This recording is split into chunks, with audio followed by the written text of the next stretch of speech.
сау болсын, бәрі сенің өтемен сенімді ақтап, әрдайым қуатып жүрсін.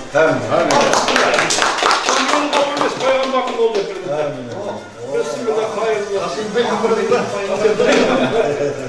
Ал бісміллә.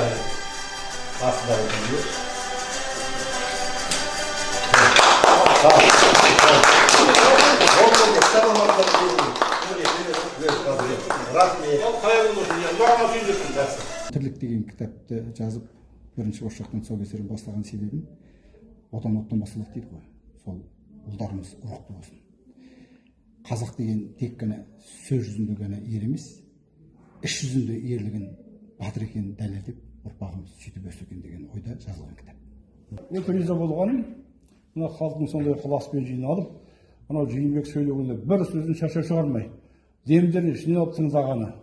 Соны Жиынбектің әңгімесінің, жаңа апа айтты ғой, мына ішінде ешқандай фантастика әсірелік жоқ. Түгел таза тарихынан, мен куә.